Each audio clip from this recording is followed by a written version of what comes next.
Hi, Mickey. Can you hear me? Yeah, mate, you're getting some feedback though on your microphone.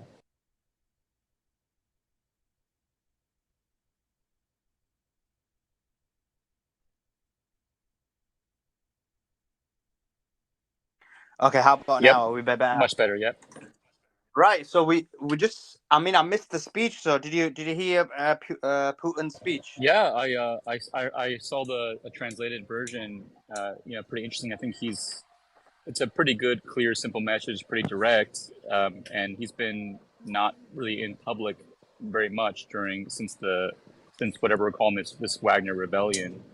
And I think he's just coming out to control the narrative a bit and narrowly define what happens, and basically give a off ramp to Wagner troops and to start positioning Prigozhin as an instigator of something irresponsible.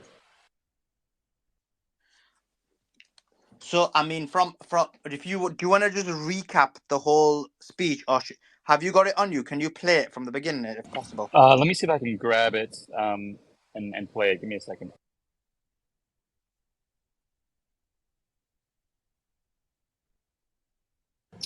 What The Sky News played the translated version.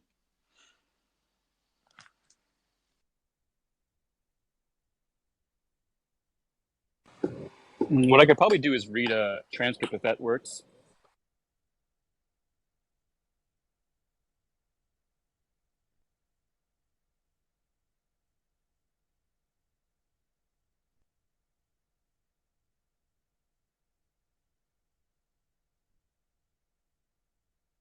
So what I'm doing is I'm just setting it up.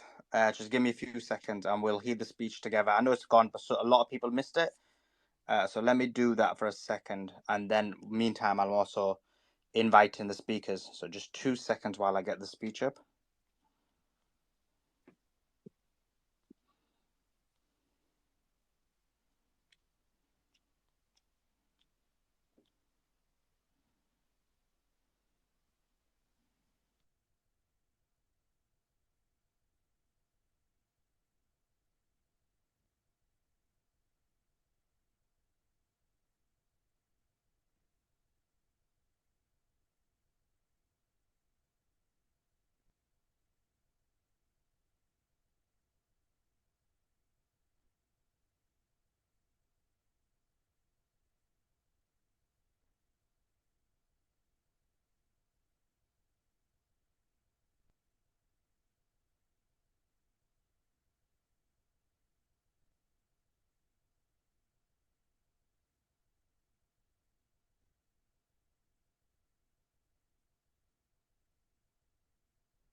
And there has been a firm support of the constitutional order and by all the leading parties, virtually the entirety of Russian society.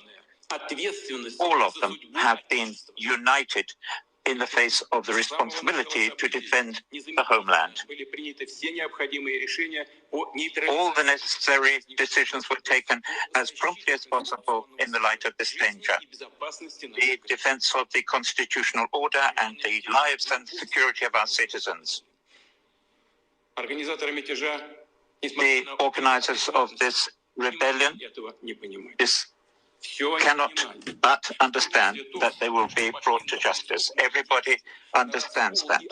This is criminal activity which is aimed at weakening the country, and this was a colossal threat. From outside we are threatened. However, the organizers of this rebellion have betrayed those people who were dragged into this organization. And this kind of suicide is precisely what the neo-Nazis in Kiev and the West wanted. They wanted Russian soldiers should kill each other. that servicemen and civilians be killed, and in the final analysis that Russia should fail. But and they wanted our society to be fragmented, to be splintered. And they tried to take revenge for their failure at the front, but they slipped up. They made a mistake,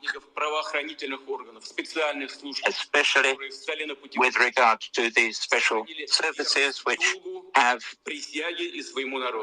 maintained their oath to the country.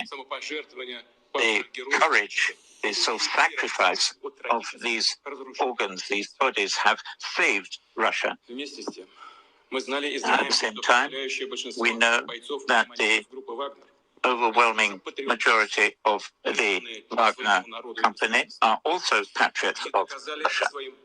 They have shown their courage in defending Donbass, and yet were encouraged to fight against their compatriots. And by turning back, they avoided further bloodshed. We have to think about the people who actually decided to do this, to make this step, which would have had tragic and devastating consequences for the country, for Russia as a whole. I should like to thank those commanders and soldiers of the Wagner private company who took the right decision to stop and go back and prevent bloodshed.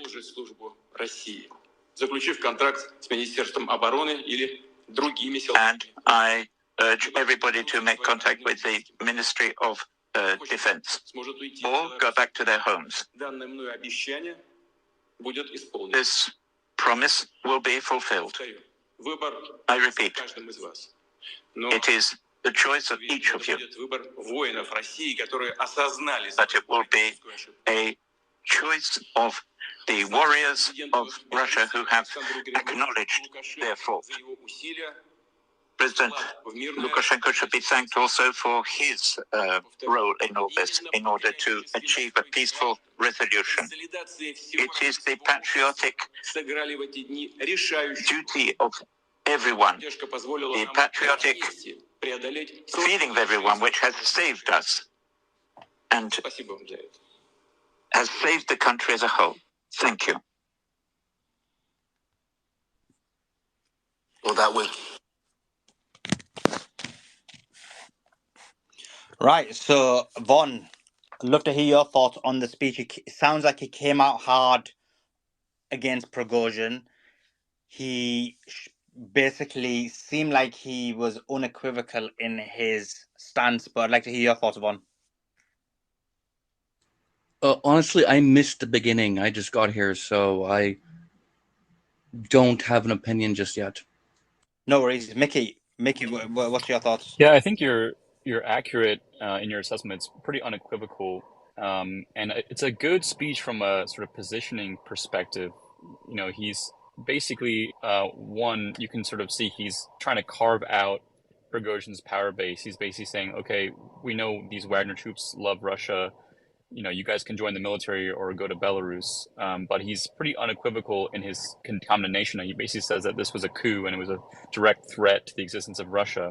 And if you're Evgeny Prigozhin, you're getting pretty nervous at the moment because Putin, basically in no uncertain terms, has identified him being the chief architect of this as being, threatening Russia itself.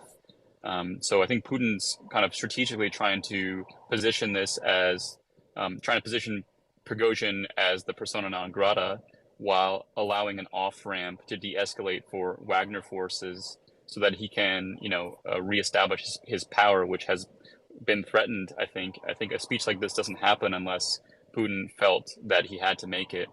And another thing to keep in mind is he's been pretty, he hasn't been very public for the last, 24 hours or so. He gave a speech basically during the sort of uprising itself and hasn't really been heard of since. And I think he probably felt that it was, there was starting to become speculation on what was happening. Was this, was this a rebellion? Was this a coup? Was just this a negotiation? He is trying to control the narrative here, I think, and has done a good job from a sort of political point of view. So, Doc, love to hear your initial thoughts, please. So Prigozhin is in Belarus, right? And supposedly is there with free reign. Is he there under custody of some sort? What is Putin going to do once he figures out which way the Wagner troops are going to jump? That's what I see this speech as. Like Mickey was saying, give an off ramp to those still loyal to Prigozhin to rejoin the fight in the Ukraine. Under what leader, I'm not quite sure, but I still have questions, and I think it's finger in the air time when we discuss the relationship between Putin and Prigozhin, and was there some sort of agreement or a wink and a nod that this was sort of a false effort to smoke out some opposition to Putin in the general staff. To me, there's just too many questions to really understand exactly what the next steps are going to be or predict with any accuracy. But I see this as an attempt to get the Wagner Battalion back in gear under some sort of leadership before Putin takes action against Prigozhin. Lev, I'd love to hear your thoughts on this. You've been right all along, very often on this matter. What are your thoughts on Putin's speech? And I don't know if you saw, but Lukashenko was also supposed to give a speech, but has now postponed it. I was wondering how you feel about that. Can I come back in like 2 minutes? I'm just helping the kids out with something. I'll be right back, and I will respond. Thank you. I'm sorry. Sure, I'm gonna shoot it over to Austin or Jackson. Yeah. Yeah, Jackson, have you heard Putin's speech? And if so, what's your thoughts about? Yeah, let me answer that first, and then I'll ask you the other questions. Yes, I did, and yeah. So what's your thoughts then? It sounded like he was unequivocal. He's put it across as though he was victorious, essentially, that he basically was able to end any sort of rebellion. But I'd love to hear your thoughts. Well, conspiracy theorists has entered the space, and I don't think that that was the planned speech that Putin was set to give. I mean, they troll, but they usually don't troll that hard. And Lukashenko was supposed to give a joint speech at the same time, simultaneously. Peskov was hyping it up more than I've ever heard anything hyped up in my life. And, there were some theories rolling around as to what was actually going to be said, but I don't think anyone expected that. So what were you expecting? Like, as you said, conspiracy theorists running wild. Like, what were you expecting, or what was the speech in your mind meant to be, and it became this? Like, again, this is just speculation; it's unverified. But I just want to hear that because it sounds interesting. Well, I mean, I had no idea because the only theories I heard being tossed around were like way too crazy to even merit any sort of legitimate consideration. But the theories I saw circling were that potentially you had some sort of a formal unification between Belarus and Russia, or Rybar just posted about 35 minutes ago. Rybar posted something. They said that, let me pull it up here. They said that Wagner personnel, units of the Wagner PMC, along with standard weapons within military equipment, entered the territory of Belarus. So that was 35 minutes ago, right before the speech was supposed to take place. And then the other thing, of course, that was being thrown around that seemed like a more legit sort of option was the idea that there was going to be reshuffling within the MOD. Okay, so I mean, is Lukashenko's speech going to be happening? Because apparently it's meant to happen, as you said, simultaneously or immediately afterwards. So is that now completely delayed, or is it going to happen later on in the afternoon? They said no speech, but tomorrow he's going to be answering questions from the press, but the urgent manner is no longer necessary. Okay, that's interesting. So Lev, I mean, sorry, not Lev. So I mean, where does this leave us? Because he basically said something that essentially we all thought, but hasn't really furthered the situation. What's your thoughts? Well, actually, this was very surprising to me because he offered Wagner's.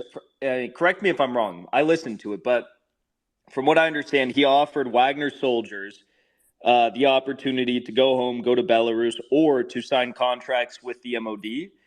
And all the reporting I've seen up until this speech indicated that the soldiers who participated in the mutiny and the March for Justice, whatever you want to call it, that those soldiers would be granted immunity, but they would not be given a contract. So if that is the case, that these soldiers are now being, the ones that participated in the march, if they're going to be granted the opportunity to sign contracts, that actually is a pretty big deal, I think. And it makes me wonder, if there's going to be some sort of an informal structure still remaining with them and what they'll be utilized to do once they sign these contracts. Let me go to Austin. Austin, I'd love to hear your thoughts about Putin's speech and the ramifications of it. Yeah, I think it's clear that Putin is doing two things. Number one, as Mickey noted, he's trying to carve out and divide the power base that Wagner has. And on top of that, he's trying to set the narrative straight. We've seen Putin and the rest of the Russian government essentially pull a complete 180 over the last 24 hours from, declaring the mutiny as treasonous, as being driven by criminal actors, to, now moving to this sort of negotiated settlement where all those charges are getting dropped and Wagner fighters have an opportunity for immunity. And when a government does that, they need to be able to justify it. They got to sell it back home. That's what I think the speech is looking to do, because as of right now, Wagner is still armed. They still have quite a bit of power within the Russian internal security apparatus. So I think Putin's objectives is justifying the actions of the government, for one, and then for two, mitigating the ability for Wagner to organize something like this again. Right. Okay. Walter, you've got your hand up. Go ahead. I'd love to hear your thoughts. Thanks. Yeah, we have heard the speech of Russian dictator, and to be honest, everyone expected more. And he fizzled out a couple of things about Belarus, about Wagner and Prigozhin, but not even actually naming the perpetrator. And the baseline is quite obvious. Putin is weakened, and Russia has been weakened by the coup and the processes that we have seen unraveling during the weekend. And apparently, it's not over.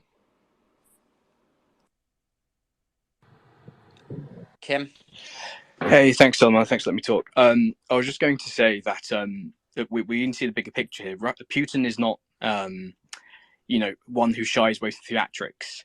And I'll give you an example. So, I'm sure all of you speakers remember it wasn't that long ago in Bakhmut when Wagner said they had no ammo and they asked for Chechen reinforcements. They were saying Putin has abandoned them and they've got no ammo.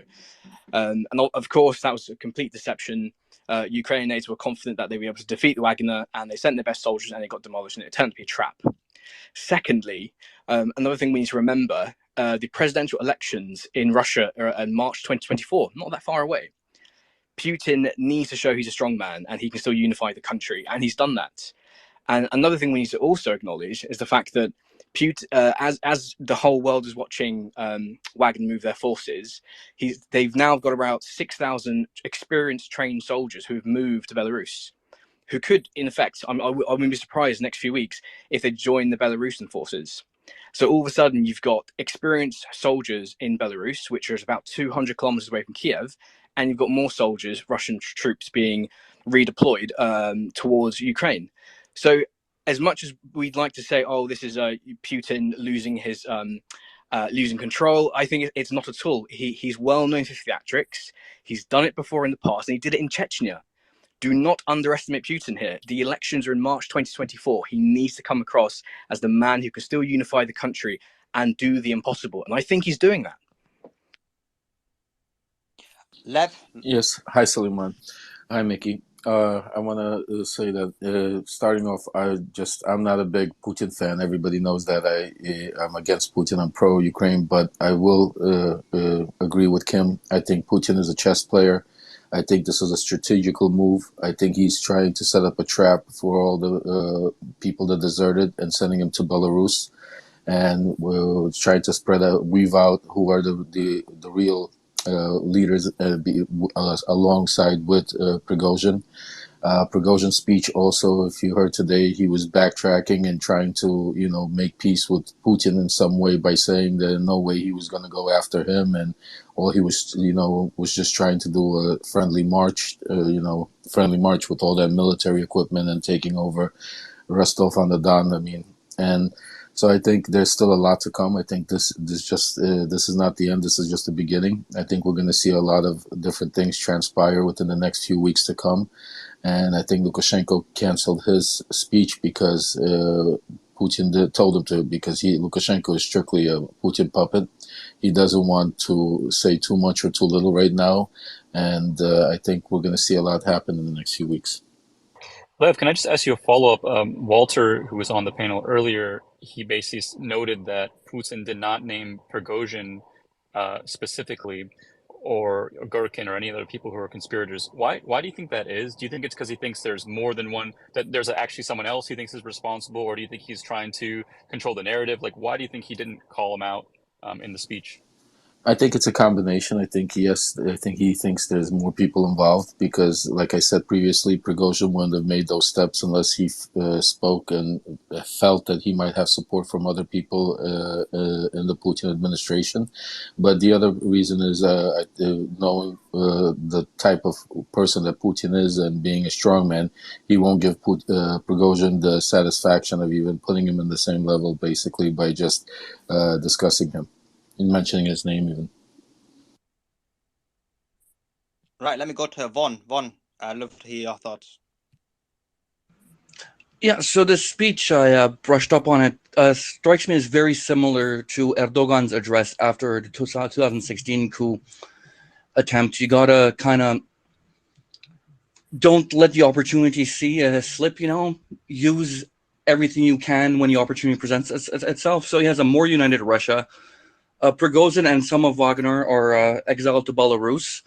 That's interesting because if we're being pragmatic, it kind of coup-proofs Belarus, because there's all this talk about removing Lukashenko and color revolutions in Belarus, but this kind of throws a spanner in those gears. If we're being conspirational, then it's Lukashenko's problem now. If they oust him, whatever. But I have my doubts about that. Von, can I ask you a follow-up to that? What do you think now? What is Prigozhin's gambit at this point? I mean, a lot of people are saying his days are numbered, and he probably has a sense of his own safety. If you were him, or what do you think he's going to be thinking, and what moves do you think he's going to be making now that he's in Belarus? Well, it's interesting because if he's a sane person, then he had to have done we're working on a premise that this isn't like quasi-staged, right?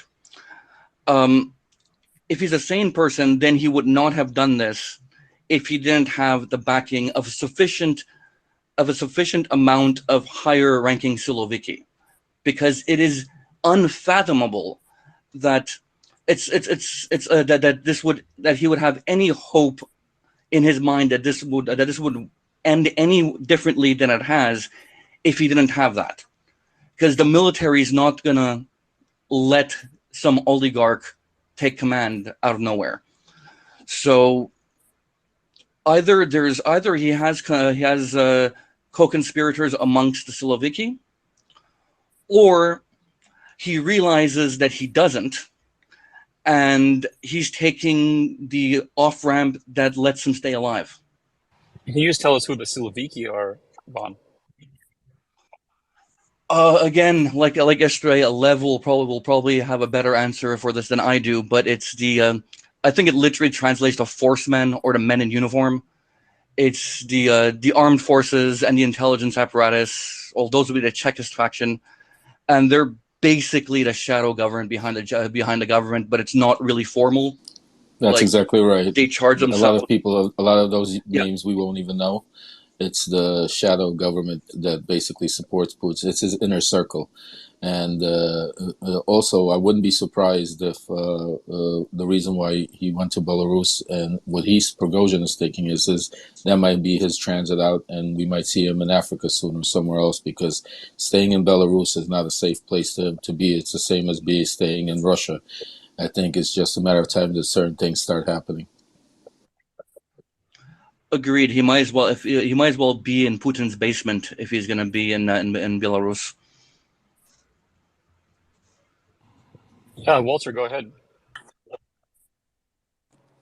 Yeah, well, I believe Strelkov/Girkin was mentioned. By the way, I would like to remind you who that individual is.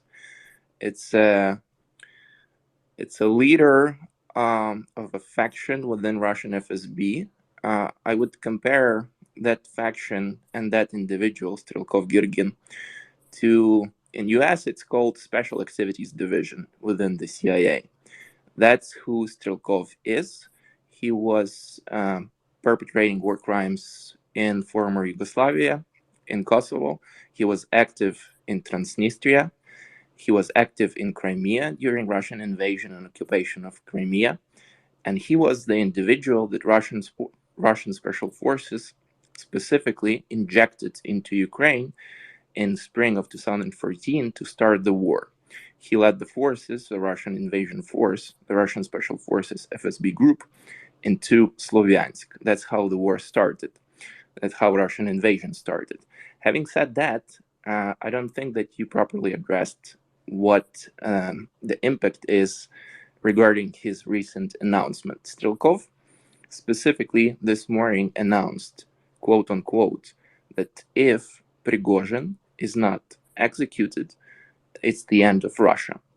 And today we have seen, after this Putin speech, a weird, essentially, a situation. It's not a 5D chess.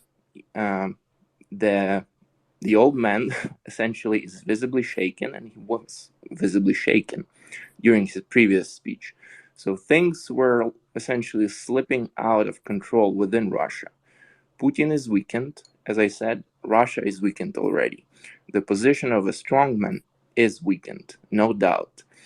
And we all have to remember that there are power struggles within people or around people who are backing Putin. There are two main groups. One is GRU, or Main Intelligence Directorate, and the other one is FSB. They're always, historically, at each other's throats. So most likely we have seen a process with this Prigozhin coup and the other faction, the Russian loyalists, essentially losing the balance, losing control over the balance, which they always have tried to kind of manipulate and ride the tide on top of this balance. So the implications for Russia are not good. The implications for Putin are not good. And there are most likely many dynamics under the curtain which we are not aware of, and they're heading not in a good direction for Russia, Putin, or Russian invasion of Ukraine either. Zeke, let me go to you. I mean, Walton's basically saying there's palace politics here, dangerous games. That if Prigozhin is not, some people in Russia are saying if Prigozhin is not killed, then Russia itself is under threat. What are your thoughts on that? Yeah, you and I have sort of had some back and forth on this already, Mickey. But I think the reality is we probably just saw the greatest opportunity that we may see for regime change in Russia, and it fell completely flat within 24 hours. I mean, I don't think we're going to have another perfect storm or set of circumstances where you have an incredibly popular and influential figure like Prigozhin, who has a fighting force of tens of thousands of men with advanced equipment and effectively a clear path to Moscow. So, if ever there was going to be regime change, this was it, right? But what's actually seemingly happened is that Putin has used this to consolidate power and sort of root out anybody who would have gone along with this mutiny. Any of those guys are either getting sent back to the front lines or, perhaps to Russia. And the other piece that I find very interesting as of this morning is that we're seeing all these reports about 8,000 plus troops being moved, or Wagner troops being moved to Belarus, along with Prigozhin, and I'm assuming that number could be bolstered over time. So, perhaps the consolation for Prigozhin and the reason that they're going to allow him to sort of stay alive in Belarus is that he may be allowed to sort of build up a fighting force just north of Kyiv. So I think that angle where these troops have effectively just turned left from their march to Moscow and gone to Belarus, if this is true, that presents a very interesting dynamic and, could sort of point to some 4D or 5D chess being played. Do you think Walter is correct in that, so do you think that it is true that if Prigozhin survives and lives, that's a threat to Russia itself? No, not at all. I think Russians generally understand that this was largely theatrics. And I think, you've seen the reaction from the Russian public not really taking this seriously. There may be some sort of, power dynamics, power struggles going on with Shoigu. And, there could be some fallout still to come. But I don't see this as necessarily, weakening Putin or the Kremlin's, power hold on the military generally. Yeah, Vaughn, go ahead. Yeah, I would just like to state on a topic of Girkin, who is, as I forgot who the speaker was, but said, for the equivalent of Special Activities Division, I would be very, very wary of taking anything he says publicly at face value. Just because it's an intelligence guy. Come on. If he's saying publicly, it's because it's what someone above him wants you to hear. Let's be real about that. It's the same with Prigozhin. Although Prigozhin isn't intelligence, we've learned by now to not take what he says publicly at face value. So let's Walter, not. you have a response? Yeah. So let's not build too much analysis on top of what he's saying publicly, knowing who he is. So well, I agree. I'll just address briefly those points. The good. So sorry, one second, Walter. Jackson, did you say you got some breaking news? Yeah, Putin is holding a meeting with the participation of the heads of law enforcement agencies right now. So that's Krasnov, Shoigu, FSB director, National Guard head, FSO director, and head of the investigative committee. So I think that's noteworthy to mention here. Yeah, that's huge. So maybe he adds a bit more credence to your point that you thought the speech was going to be slightly different. He maybe changed it, and now he's having meetings based on that change. I mean, it's possible speculation, but possible because it just makes sense based on the context. Let me go to Joe. Joe, go ahead. Those are exactly the kind of people who would be Siloviki. Yeah, I will just address what Vaughn said. Sorry, Walter. Yeah, go ahead. You were speaking. Apologies. Yeah, he had a good point in regards that everything that Strelkov/Girkin says should be taken with a grain of salt. Yet, he is leading a faction within Russia, faction of Russians who are Russian imperialists and Russian loyalists, and who are also very much dissatisfied with the current Russian government. So that should always be taken into consideration. So things are not great, not stellar within the palace.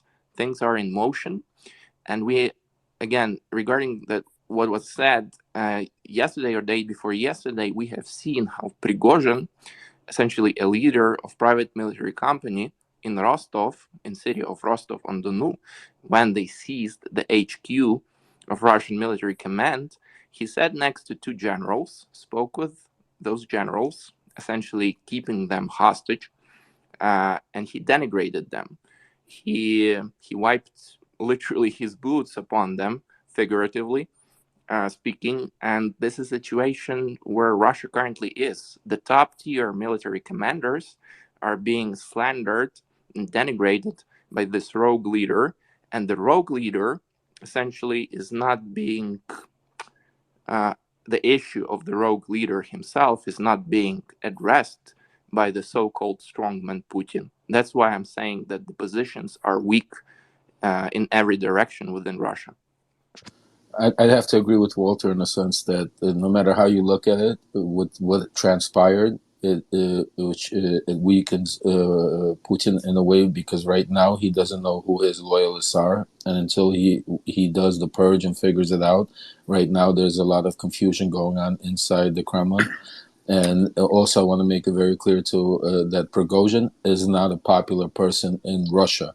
Yes, he has some support. Yes, Wagner is more popular in the group, but Prigozhin himself as a human being is not somebody that is popular or loved by the Russian people. He is not some hero. Well, feigning weakness, pretending to be weak, is a great way to get those who might not be loyal as you think to reveal themselves. So an ex-KGB guy can be expected to think along those sorts of subtle lines. I don't think we can dispense the notion that Putin is somehow weakened by the fact that this tactical force, the sophisticated tactical force, gave up and turned around tail in the middle of the night when they had, as someone has posed here, a free path to Moscow. I don't think they're as strong as some people would like to believe. Right, let me go to Felicia. You've got it. Yeah, I have. So just to add on to what Jackson was saying, just two quick updates. So the first one is this emergency meeting that Putin is having. I have the list of participants now. It's with the security forces, and the people participating are the head of the presidential administration, the prosecutor general, the interior minister, the director of the federal security services, head of National Guard, head of the FSO, head of the investigative committee, and the defense minister, Shoigu. So he's there as well. And so it's all hands on deck. And the second one I've got is Vladimir Rogov has said that, in his opinion, today's address of the president will have a continuation because there are definitely undertones in tones of understatement. That's what he's saying. The version we saw definitely has tones of understatement. And this is coming from Vladimir Rogov, who's a member of the main council of civil military administration. So yeah, that's my update for now. I'm curious, Vaughn, what do you make of the statements that Putin gave when he said that the Wagner soldiers, even those who participated in the march, they can retire and go home, they can re-sign contracts with the MOD, or they can go to Belarus. I saw Rybar post something about Wagner PMC units with standard weaponry being transferred to Belarus 30, 35, 40 minutes ago before the speech took place. So do you think that when Putin's referencing that Wagner troops could go to Belarus, he's saying this in the sense that they could go there to potentially continue to operate under some sort of a contract? Absolutely. I think the Belarus option, because it doesn't make sense to have it as a third option, right? If it's sign a contract or go home, or go to Belarus, that would, to me, imply under the capacity of a non-signed plausible deniability style PMC. I think the third option of going to Belarus is a honey trap that is basically setting up to see whoever goes to Belarus is signing themselves basically a death warrant.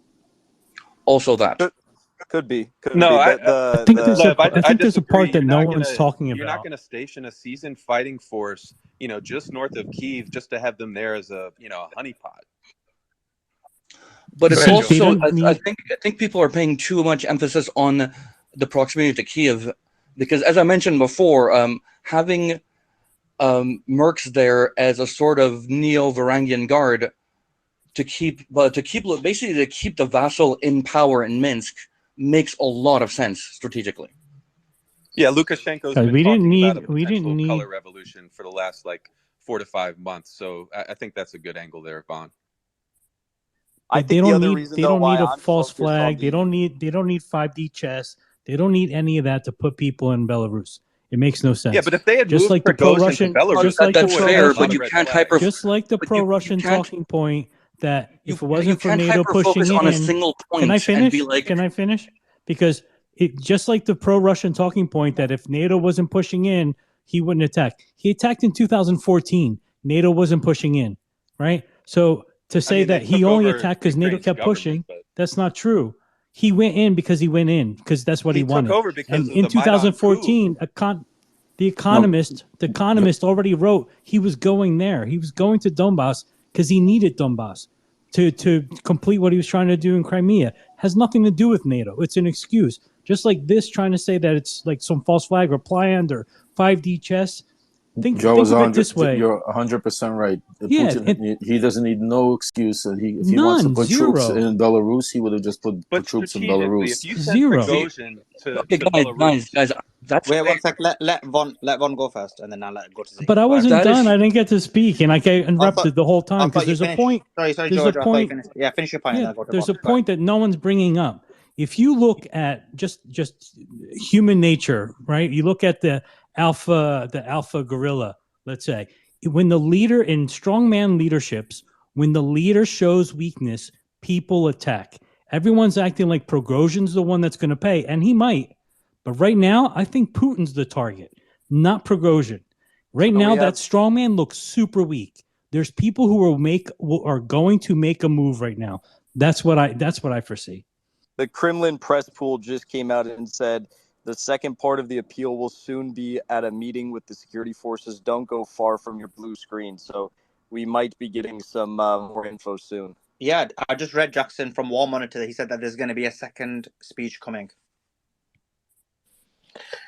Yeah, having just read the transcript of the first speech, to me what stuck out as the most significant part was actually the very last paragraph, where Putin says it was the patriotic spirit of the citizens plus the consolidation of the entire Russian society that played a decisive role in these days. And I wonder to what extent he's saying that applies to his own National Security Council or the upper echelons of the Russian federal government. Did they actually maintain a cohesive stance of supporting Putin? He's trying to convey that was the case. And if it is, then that would speak to a possible consolidation of further power on his part by excising the sort of vestiges of the oppositional forces within his sort of governing framework there. Mike, what do you make of the optics here? I mean, before the speech, Putin's press secretary came out and said this is an existential speech for Russia. Then we heard the speech; it really wasn't quite what we expected. Then Putin meets with basically his Security Council. Now he's giving another speech. What did you expect? I expected a clear plan myself, and I expected, like when I heard existential for Russia, we basically heard a very similar speech to the first one. And I was expecting him to be much more clear on what was going to happen with Prigozhin, and kind of like and assure everybody that things would be okay. He sort of came out guns blazing a little bit, but it didn't really give any new information. And then he said, there's going to be another speech. Just hang on. I'm going to go meet with my security team and come back. So, guys, just some but breaking just news. very quickly, he's doing part of his speech in an open format, and it's I'm trying to see if it's televised because I can see the video of it right now. So I can see them all in the boardroom with all the people that I mentioned. Okay, so just check that for us. In the meantime, while Khaleesi is getting that speech together, if it is an actual speech. So this is just a report from TASS, again, the Telegram channel, which is pro-Russian. It says the Akhmat units sent to Rostov were 500 to 700 meters from the Wagner PMC fighters, but did not start active operations without an order. According to the deputy commander of the 2nd Army Corps, the leadership of the Russian Defense Ministry asked the fighters not to engage in clashes. So that means they were in Rostov. The two forces were very close together, and despite that, they did not engage in any combat. Von, just would love to jump in, bro. Yeah, I want to finish what I was saying before. Is that it's a good point. He doesn't need to stage a coup to move troop movements. But again, there's a few things that are a few problems with that. One, we're looking at it through a binary of either staged or not, and nothing in between, which is reductive and not very useful. And the second is we can't hyper focus on a single point and be like that proves everything, because that's not how. That's also reductive. something like this to conceal a troop movement, it'd have to be a huge troop movement that nobody's anticipating. But I'm ruling that out for now. Just moving your But troops no one's around, concealing anything. Lamont, can I go with this speech? dude. It's a hypothetical. Yeah, go I ahead. said Go ahead. Go ahead, hypothetically. Mickey. with regards Hypothetically, to the special services which have I maintained see their Shoigu oath speaking to right the now. If country. people have a translation. The courage, the self-sacrifice of these organs, these bodies have saved Russia. And at the same time, we know that the overwhelming majority of the Wagner company are also patriots of Russia. They have shown their courage in defending Donbass and yet were encouraged to fight against their compatriots. And by turning back, they avoided further bloodshed. We have to think about the people who actually decided to do this, to make this step, which would have had tragic and devastating consequences for the country, for Russia as a whole. I should like to thank those commanders and soldiers of the Wagner private company who took the right decision to stop and go back and prevent bloodshed.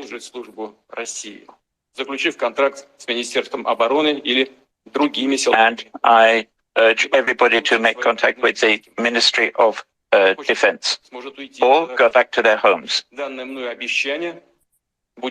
This promise will be fulfilled. I repeat, it is the choice of each of you, but it will be a choice I think of this is the same the speech. warriors of Russia. Yeah, I believe that's the same speech that is. So I guess that you've heard it again for the second time on the space. But yeah, we will be watching out for the speech. So it means it will be coming on later if he does come and give a speech, and we will be playing it.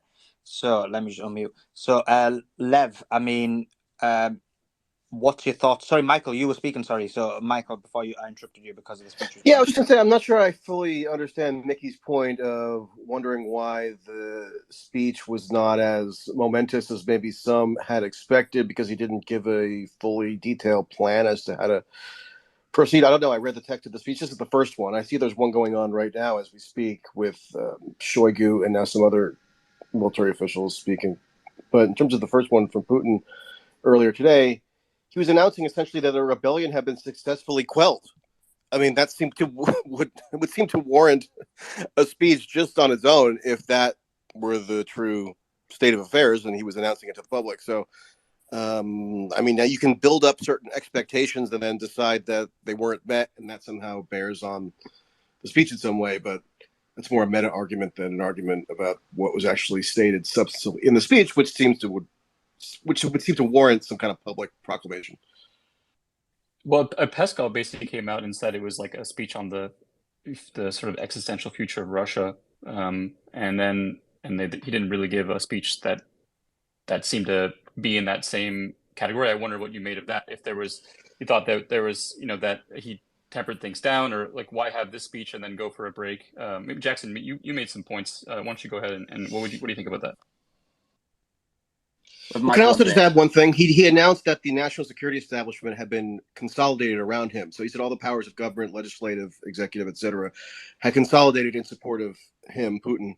And that would also be something that would bear on the existential fate of the Russian Federation, were a true, rendition of the events as they transpired that he's then relaying to the public. So I don't know. I think whatever Peskov said, I mean, who cares? He's kind of a functionary. But if you look at the text of the speech, I mean, I don't see why it wouldn't warrant a public proclamation of some kind. And what I'm curious about is in the speech in the part of the speech we just heard, Putin said that he wanted to thank the Wagner commanders and leaders who made the turnaround and decided to go back home from Moscow, essentially. But he also said, the individuals who made the decision to launch this rebellion are going to be held accountable. So who's he talking about there? Because from what I understand, it's the same exact people who launched this that also decided to make the turnaround. It was Prigozhin who announced the turnaround. So who's he talking about here? And that's a good question. I guess we may find out in the next speech or later. Sorry, Michael, you're going to jump in? Well, yeah, I mean, I think that gets to a contradiction, Jackson, actually, that I've been sort of mulling this entire time, that there's lots of like discongruities in how this has been presented. I mean, it started off with Putin yesterday, or was it, on Sunday or Saturday? I forget. Over the weekend, he gave his very grandiose speech about how the ongoing, march to Moscow was this existential threat to the Russian state, had to be crushed at all costs. The entire fate of Russian civilization was in peril, and so forth. And then that's followed up by just this extension of an olive branch, which would seem to undercut the grave significance that he had ascribed to the events, just a few hours before. So I don't really think I think there's still get to be seen what is actually really happening here. And maybe there's a speech ongoing right now. We can get a reliable translation fairly quickly. So, I mean, Zeke, let me go to you. I mean, just reflecting what happened previously, and I guess there's two questions. One is reflecting on what happened previously. You have a scenario where, if you look at it, there was an attempted coup, and what happened? Hardly any lives were lost. It didn't impact the actual war against Ukraine significantly, which a civil unrest would do, or even a civil war or a rebellion would do. He's sent Prigozhin to Belarus. The Wagner group and who are going to be incorporated into the Russian armies, the ones who want to. Like, this seems like he just handled this in the best way possible. However, whatever happened, whatever moves he made in the back, it looks like this was the best case scenario after the coup started. I mean, and Suleiman, also, you got to remember, as he was on this advance, or as Prigozhin was on this advance to Moscow, they were actively trying to recruit additional people to join the march. They reports of the phone calls coming in from the St. Petersburg number to try to kind of rouse locals into joining the march. And if there had been sufficient will to do that, then you could have seen the march potentially being successful in achieving an ultimately, staggering kind of overthrow of the government. But the political will to do that wasn't summoned, even though the opportunity was there. So that could potentially speak to, again, Putin's consolidation of power. And now we have a full demonstration that even on the cusp of being able to potentially take that kind of final action to overthrow the government, the most credible opposition figure that might have been able to do that still was not able to rouse the political support for it. So that could, again, be an enhancement to Putin's political stature rather than a diminishment of it, as I think a lot of people have speculated. Zeke, what are your thoughts on that? On what Michael just said? No, I mean, just before Zeke, yeah. Zeke, I'm gonna pass it to you 1 second, guys. The Putin's first speech, I have Mario has posted it on his page. I've attached it onto the Nest if anybody wants to see it. But that's the entirety of the first speech. So check it out in the Nest, which is the entirety of the first speech. Sorry, Zeke, go ahead. No, I mean, I largely agree with a lot of what Michael was just saying and sort of some of the points that you made just prior. I think a lot of the existential language that Putin used, as Michael said, was over the weekend on Sunday, sort of in the midst of all of this. But I think he's now intentionally and sort of very actively turning the page, moving forward, sort of signaling that, we're back to business. But that along with that, I think there are probably some advantages that have come along with this instability in terms of being able to consolidate power, being able to sort of root out, who some of these, actors are that would have potentially flipped and gone along with a, coup attempt, if we're still calling that. I mean, I think it's much more a contractual dispute where, even today, Prigozhin came out and said, hey, only 1 or 2% of Wagner actually wanted to sign these MOD contracts. We thought there was a lot of sort of unjust actions taken towards Wagner in the first 18 months of this operation. We're basically going on a protest march. So I don't think at the end of the day there ever was a coup attempt. I think it was largely contractual. And I think, there have been more advantages for Putin and the Kremlin that have come out of this than, instability at the end of the day. Lev, what are your thoughts on that? Oh, sorry. Go ahead, No, Salim. sorry, Mickey. Go to where you want. But I mean, I was gonna, yeah. the only thing is, like, Putin actually called it a coup. So even though we may disagree with him, but he did call it in the speech. But sorry, Mickey, who are you gonna pass I was the gonna mic say, to? I was gonna say, well, Zeke and Michael are basically arguing that this is just, another win for Putin. They're saying that he's consolidated his power in this case. But to me, it seems like he's someone who would have consolidated his power over the last, more than a decade, 2 decades. Like, how could he consolidate his power even more? Do you think this is a Well, win no, for Putin, or he do you has, think but Well, because I he mean, doesn't I look? don't think Wagner. it's a win for Putin, by the way. I just want to clarify for my own sake. I don't view this as a quote win for Putin. I think the first comment that I had on it, the first thought that entered into my head about it, was that it clearly demonstrates some of the frailties or vulnerabilities of the Russian state that kind of puncture this image of Putin having any kind of unshakable authoritarian control. When if you have such little state capacity that this insurrectionary or rebellion force can travel through the main military headquarters of the country and then up to the capital unimpeded, then that says something about the frailties of the state system that you're presiding over. That being said, if now that it happened and that it resulted in the way that it did, seems to me like an outcome that resulted in Putin consolidating more power than other potential outcomes, such as outbreak of civil war or something that resulted in like maybe an advance on the capital thoroughgoingly by Prigozhin. All of that probably would undermine Putin more than a quelling of his main opposition and then a consolidation among the national security apparatus, which, if parts of it had peeled off and aligned against Putin, could have constituted a real threat to his power. But that's now been stifled by him, at least as he puts it. Mickey, just real quick to your point, Putin had consolidated a lot of his power over the last decade or two, right? But in the middle of a complex conflict like this, you have some fracturing, and especially with a unit like Wagner that's sort of operating somewhat independently and rogue, and they've got 25 to 50,000 men following Prigozhin and not really listening to the MOD. This is more of the power consolidation that I'm talking about within the defense forces. I mean, I agree with you, Zeke, in a little bit in that space, but let's understand that the fact is that what transpired over the past few days is not good for Putin and not good for the Russia. And no matter how you look at it, no matter if you think Prigozhin succeeded in a way, if Prigozhin is backtracking, if this was a coup, if this was a mutiny, if this was no matter how you look at it, it was not a good look, and it was not good. And what was going on in Russia for Putin. Now, what Putin does and how he gets out of this jam is yet to be seen. But one of the ways is the consolidating of power.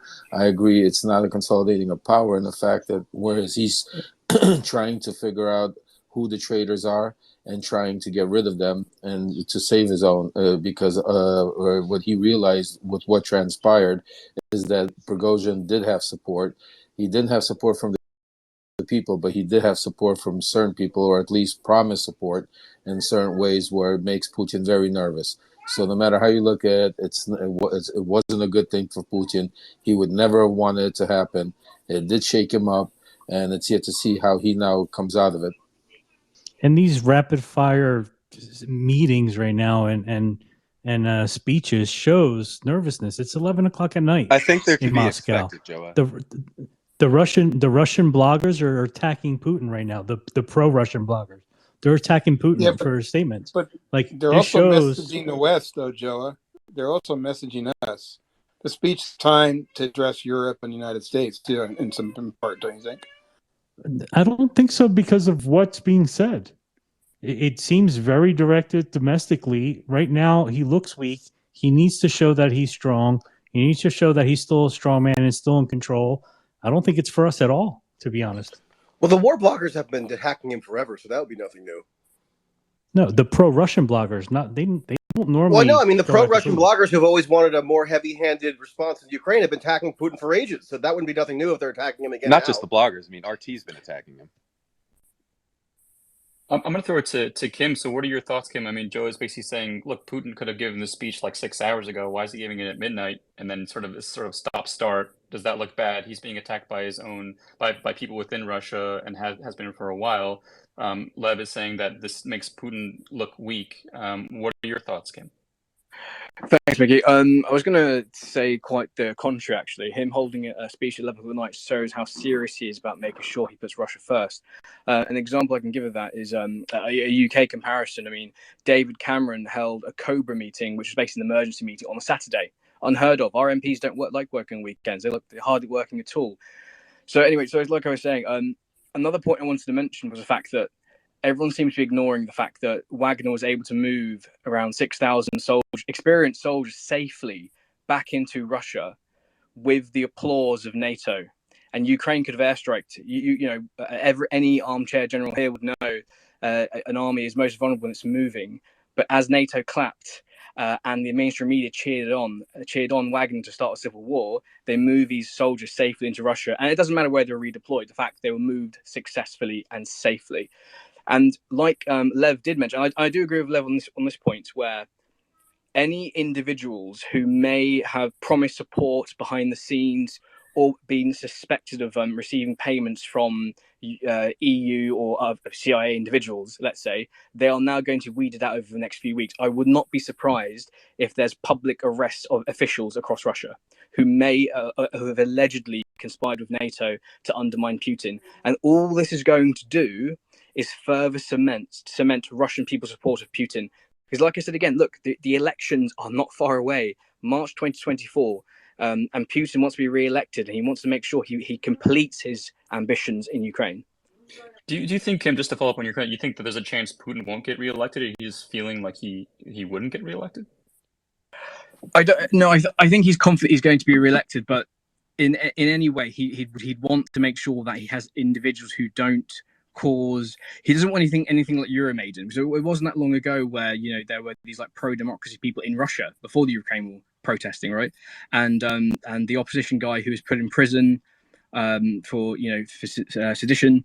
I think he is confident, but he wants to make sure he's absolute control, because I think the war is heading to a much more grave place, and Russia wants to make sure that. Is there an expectation that Russian elections are any more fair than American elections?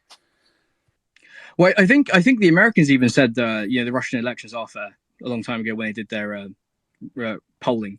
That I can't remember the name of the foundation, but individual politicians. Was it the Rockefeller Foundation by any chance, or? I can't recall if it was Rockefeller Foundation, but I think it's political point screwing across America and Europe, calling Russian elections unfair. That's not unusual. That's not out of the norm. But other NGOs have said the Russian elections are fair, so I can't comment further on that. I'm going to throw it to Vaughn. I mean, what are your thoughts on that? Kim is saying that Putin is trying to win re-election. He's concerned about democracy protesters in a sense that the war isn't going in the right direction. What do you think about that, Vaughn? Like, on one hand, I get the skepticism for that, because really, who's he going to lose against? The communists? Really? The Democrats. I mean, without Zhirinovsky, I don't know if there's any point in paying attention to them. That's a joke. I miss Zhirinovsky. He was funny. But I mean, no, I'm viewing that with skepticism. It's not like it's not, Russia isn't like the United States. It's not like there isn't like a 2-year-long election cycle. He doesn't really have competition, but on the other hand, it does look good to the voter base but again, who are they going to vote for? I wanted to speak to the power consolidation argument, because we have a few. So Vaughn, just a quick question, and then I'm gonna pass it to you, because I've got an audience question. I think you can answer it. And anyone who's got any questions, put it in the comment section. What someone wrote is, you can make the argument that Putin looked weak initially when Prigozhin attacked or rebelled or attempted the coup, but the way he's handled it, he almost did it perfectly. No lives lost. Prigozhin to Belarus. And just basically, and now coming out on this speech and basically giving a strong, unequivocal argument that he would have neutralized he didn't, but if he wanted to, he would have neutralized him. So, Vaughn, what's your thoughts? And then continue with what you said. I agree, except with that last part. I mean, it's technically true. If he wanted to, yeah, he could have neutralized them. But, he didn't start a shooting war. And I think it's really suspicious that, the Khadyrovites were within, 700 meters? And there's an old expression from Murphy's Laws of War. if you can see the enemy, they can also see you. And none of them fired at each other. Why? But aside from that, it's true. Like he looked weak at first because there's a rebellion going on, but minimal bloodshed because people did die, pilots did die. Let's not pretend they don't exist. Let's honor their deaths. They're not animals. They deserve that. No, I said minimal because Okay, yeah, every life matters for sure. But if you're comparing to absolutely. any other rebellion or coup, like I So mean, look at this Arab Springs. Look at so any. a dozen dead. That's what I'm saying. A dozen dead versus a civil war. Which anybody remember what happened last time Russia had a civil war? What was it? 10 million dead. Yeah, this is good. This is a good way of handling it. Hey, Vaughn, what is your analysis of why they didn't fire on each other? You said that they had each other in sight but didn't fire. What is your assessment of why not? To avert a civil war, I guess, is just to like watch yourself, we see you kind of thing. And I don't think either wanted to shoot first. I just want to give a really quick update, guys. So earlier on, Peskov was quoted as saying, let me read it to you. 1 second. That Putin's appeal allegedly will change the fate of Russia. And this was published. Sorry, Lev, can you just mute your? Oh, Vaughn, I think one of you put mic open. It's distorted. Thank you. It's Vaughn's mic is open. Vaughn, could you just mute your mic, please? Thank you. Will change the fate of Russia. And this was published by all media. And now Peskov is saying, I didn't say this. It's not a quote from me. And remember, he's the president's press secretary. And he said this was, of course, fake. And it's part of the course that bloggers, journalists would attribute such a quote to me. But it was not me who said it. So let's see. Sorry, Vaughn, you were saying. Continue, Vaughn. All right. Oh yeah, sorry, I'm at work, so I'm back and forth a bit. Right. So, what was I saying? Oh, right. I was answering about. I think I was answering Michael about them not shooting each other. Yeah, I don't think either faction wanted to start a civil war. So that should shed some shed some light on motivations. I think wasn't the intention couldn't have been a coup attempt because you're necessarily going to have to start firing on people. But is Prigozhin really delusional enough that he wouldn't be aware that Putin could perceive an advancing army on the outskirts of Moscow as an attempted treason or a stab in the back, which is what Putin initially called it? Yeah, but I think part of that could be theatrics. Like they're both doing brinksmanship. First, Prigozhin is like, "This is about the MOD," and Putin's like, "No, this is treason, my friend." And then Prigozhin's like, "There will be a new president, and we will die before backing down." And then he gets to Moscow and backs down. Sorry, I missed a step. And then he's like, we're not going to back down. We'll rather die. There's going to be a new president. And then Putin says, those who put down their arms get amnesty. And he took the amnesty. Do we know, was it confirmed that the Russian national troops that were rumored to switch sides when Prigozhin, kind of Nordal, whatever the name of that city is, did that actually happen? And where does that stand, if anybody knows? I do not know if it's been confirmed. I've been seeing a lot of reports, but a lot of it is Shushko, and like I value his rumors as much as I value toilet paper after I've used it, to be honest. Right. Let me go to Zeke. Yeah, so I want to address some of the points that Kim and Vaughn were harping on. Back to one of the points that Kim made. I think the fact that Wagner's protest march was largely unimpeded certainly isn't a great sign for Russian security generally. I get that. And, if these reports about MOD forces or National Guard forces sort of laying their arms down and switching over to Wagner, I'm with Vaughn. I haven't seen sort of any validation of that beyond, guys wanting to avoid civil war so they didn't shoot each other. I don't think they necessarily, were on board with this march to Moscow necessarily. But one of the things that Vaughn mentioned is that, and Mickey brought it up earlier, is there was this huge force of Kadyrovites that were advancing up into like, a few hundred meters from this, Wagner labor dispute march, which effectively ended their march. So I think it points to the fact that the Kremlin probably did have plenty of advance notice here and would have been able to probably quell this march, regardless, if it did come down to bloodshed, whether it was, using these Chechen forces or the Air Force or whatever it may have been. And I think Prigozhin knew that. I think, he probably knew that his bluff was going to be called. And, who was sort of yet to be seen if he was able to get what he wanted out of this, which is, probably staying alive and, being able to potentially prosper in some way. And I think Mickey also mentioned earlier that there were direct orders to these Chechen forces to avoid firing. I think nobody wanted to start a civil war here. Zeke, how many pure, quote, labor disputes have you heard of that entailed seizing a major military outpost or even the head of army operations, as far as I understand it, for Rostov-on-Don, followed by an unimpeded advance to encirclement or potential encirclement by an armed convoy of the national city? I mean, it just seems odd to me to call that as a mere labor dispute. Like, why trivialize the significance? Well, I mean, we can call again, it just go based on what Putin said. When Putin's initial remarks on Saturday, did he give you the impression that he was dismissing it as a mere labor dispute? No, I think he had to use some sort of heavy, forceful language.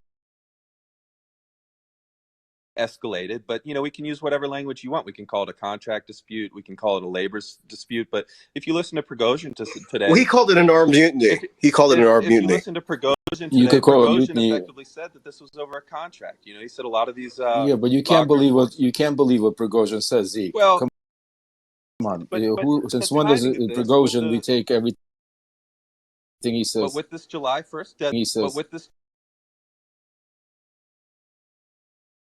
the timing aligns perfectly with the fact that this was largely a contract dispute. They did not want to sign over to the MOD. They had a good deal with Wagner.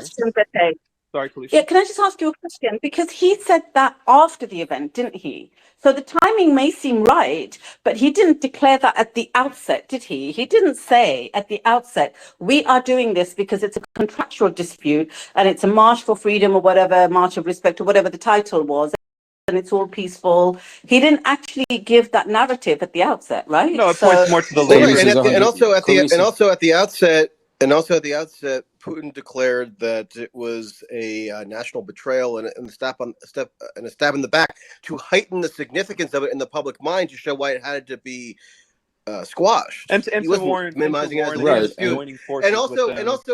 And also, even Prigozhin never framed it as a mere labor dispute. If you watch his first video that he put out on Friday, he was calling the entire war effort essentially a fraud. So it wasn't like he was just quibbling about the terms of some contract. He was leveling a much wider critique about how he was saying the war itself was, basically sold on false pretenses. But if you understand and how he's still not calling it a labor dispute. Work, this is how they work. You make these sort of statements. He's still not calling it a labor dispute. When he attacks the entire premise of the war, what he's doing is trying to rally support. It is a last-ditch effort among, to try to get MOD forces or National Guard forces or military police forces to come over and join them. He's saying, listen, we're in the war for these wrong reasons, blah, blah, blah. But then in the next breath, in the next hour, he comes back and says, but, we're going to go back and continue to prosecute this war on the front lines. We're going to return to the front lines after this is over. So, it's a bunch of theater, and that theater was largely to gain leverage in this contractual dispute, this labor dispute. Can I just give a quick update, guys, please? So we're finding out something that Putin has said at the meeting with his security forces, and I quote, he says, "I have gathered you in order to thank you for the work done during these few days, and in order to discuss the situation that has developed at this point in time, as well as talk about the tasks that we face as a result of the analysis of those events that have taken place in the country." Yeah, that is the only English translation available so far on the Kremlin.ru website. So. Look, I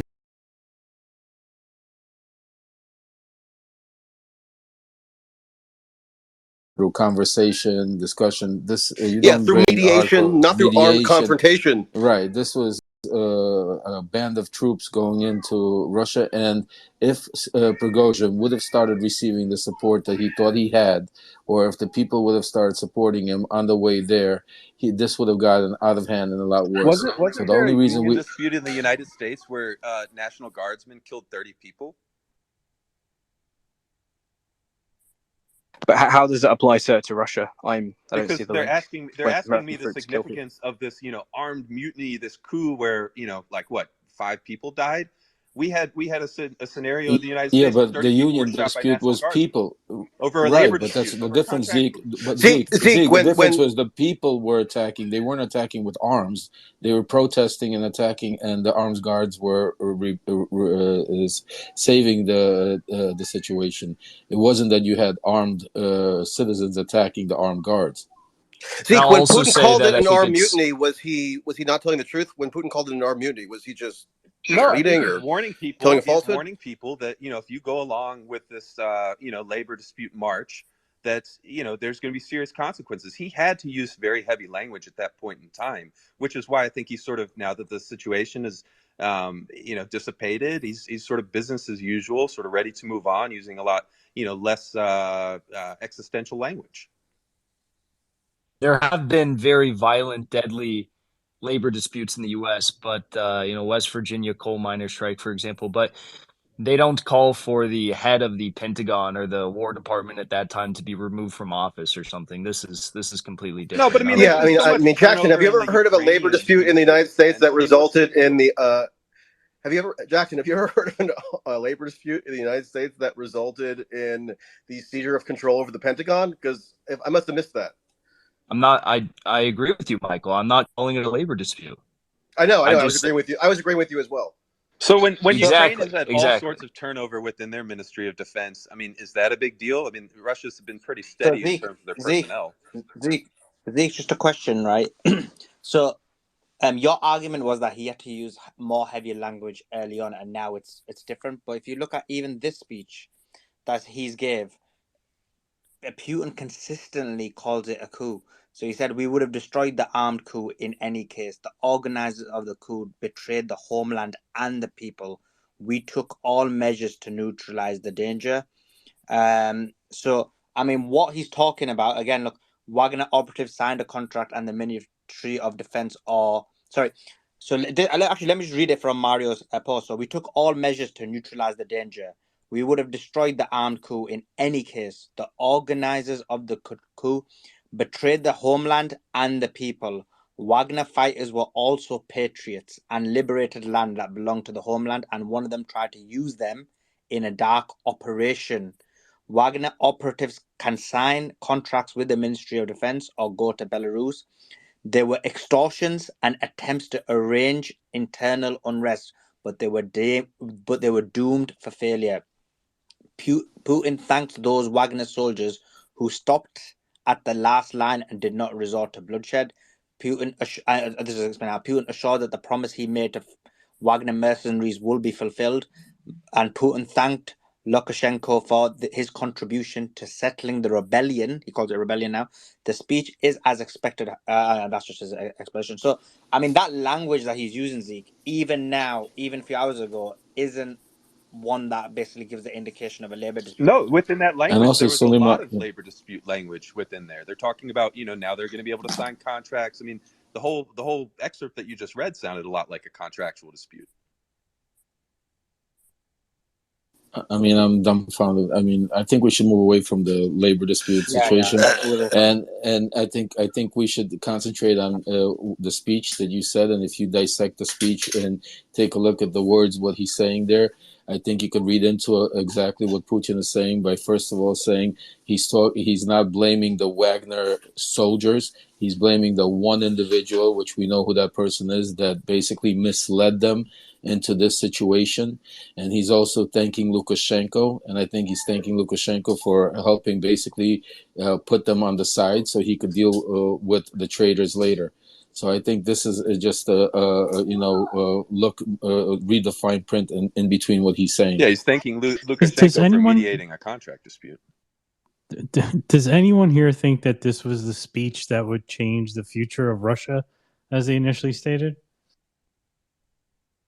Yeah, I mean, I think Jackson made a valid and strong point that he believed that the speech was going to be a lot different than what was expected, and obviously something happened and the speech changed. I think that makes a lot of sense. That And then in terms well, of him having the meeting, that was based on the claims that were shared allegedly from Peskov, claiming that this was going to decide the fate of Russia.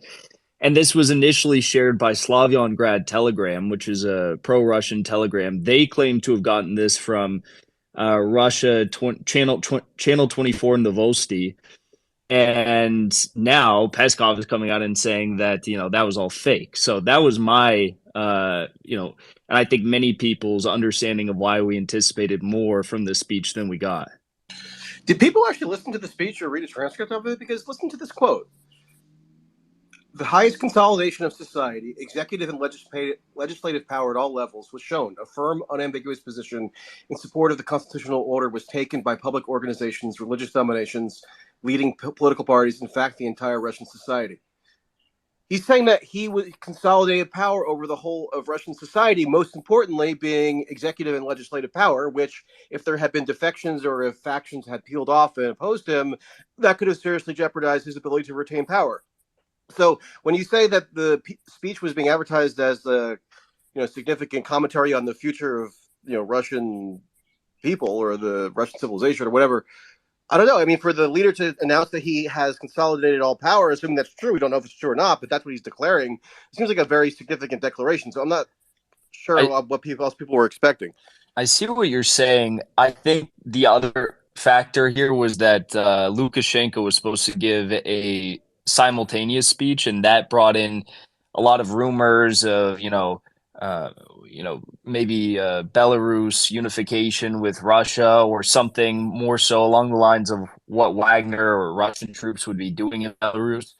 I think conspiracy started to run rampant along those lines when we saw that news. And then, of course, Lukashenko didn't give a speech. But Jack, I mean, if you think the only thing that was accomplished in the speech was that Putin declared that he had successfully retained control over the main apparatuses of power in society, and therefore had consolidated his rule, wouldn't that be significant enough to warrant an announcement like this? It's significant, yes, no doubt. But when you're talking about the alleged claims that were shared, the changing the fate of the Russian nation, it definitely seemed like there was a connotation of something bigger happening. And when I say bigger, I mean once we had the peace deal or the negotiation between Lukashenko as a proxy and Prigozhin, I mean, nothing really fundamentally changed. The only thing that has changed fundamentally is that now we have Putin basically confirming what we all assumed, and also the only change is I think some people were under the impression that those Wagner soldiers were not going to be granted the opportunity to go to Belarus or to have a contract. They were just going to be expected to retire. So that's a change as well. I don't know about you, but I don't speak Russian natively. So sometimes I wonder if I'm missing out on some of the subtleties of these comments, like Peskov hyping a speech that's coming later this evening by Putin and using a certain turn of phrase around the fate of Russia. You're 100% right, Michael, because I do speak Russian, and when you hear Putin speak in Russian or in the translation, it's totally different. Yeah, He I don't. just said though that what are Peskov some big examples of that, Lev? Like, just curious. Like, can you elaborate on that? We'll go to 1 second. Let me just go to Jackson. It sounds like you got some breaking news. Then I'll go to Lev. No. I was just going to say Peskov, he didn't even make it out to be a translation issue. He just said these were 100% faked comments. Yeah, he did. Jackson's right. And he said that on across multiple channels. I have a quick update. And this is coming from Andrei Kartapolov, who's the head of the State Duma Defense Committee, which is responsible for the federal constitutional and federal laws, amongst other things, across Russia.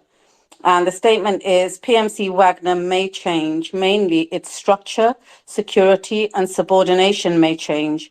Members of a private military company, both individually and as part of units, will conclude contracts with the Russian Defense Ministry. I think that it will at least change in various ways. The internal structure, number, security, subordination will undergo a change. And this was said on Russian TV channels just a few moments ago. Just want to go to Vaughn quickly because I think it's important to follow up on Michael's question, Lev. I'm sorry, I want to go to Lev. Sorry, Lev. What do you think is missing when you, as a native speaker, listen to Putin's speeches? What are you picking up, and how do you interpret the speech, being a native Russian speaker? As opposed to, and what is missing in the English translation? I mean, it's hard to say in the, right now because I don't have the two of them in front of me to say exactly. But what's missing directly is his terminology of the way he's saying it, the way he's pronouncing it, the words he's using, because a lot of the words are mean one thing in Russian, and when you translate it, it doesn't sound the same way in English, and he sounds a lot weaker in the translation than he does when you're hearing it in him speak in the Russian language. But not the fact that they've played it now 4 times shows that this was scheduled for a much longer speech, which to me shows a sign that something changed right before this speech happened.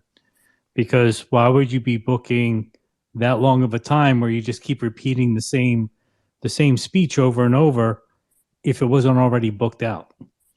Right? Something's up. I do want to go to Austin quickly. Go ahead, Lev. Sorry. No, I was going to agree with Joe. I mean, this is a flowing situation, so I'm sure things are happening nonstop, and that's why we're going to continuously start getting breaking reports and different people speak out, even like what Kalish just reported about talking about Wagner now not being the same thing. I think it's a flowing situation, so I think we can't look into every one speech or one situation too deeply. I think we have to just give it a little time and see how things start flowing out over time. I do want to talk about Wagner here. Austin, Wagner Group was, before the war, was situated mostly in Africa, Central Africa, generating, from reports, like hundreds of millions of dollars for a small group of people in Russia. That Wagner then had to go into Ukraine and fight. Presumably many of the people who were making money off of Wagner Group would be less than thrilled about that from a financial perspective, and now having to rearm Wagner, rebuild Wagner. What is the future for Wagner Group now? Like, what do you think is going to happen with them? Do you think they're going to go back to Africa? Do you think they'll stay and fight in Ukraine? Do you think it'll be a mixture of both? What happens now with this private military contractor? So I think the loyalty of Wagner has been thrown into permanent question in regards to Ukraine in particular and having forces that close to the Russian interior. I could easily see some of the fighters being redeployed to already established Wagner presences in the Central African Republic, in Syria, and Burkina Faso.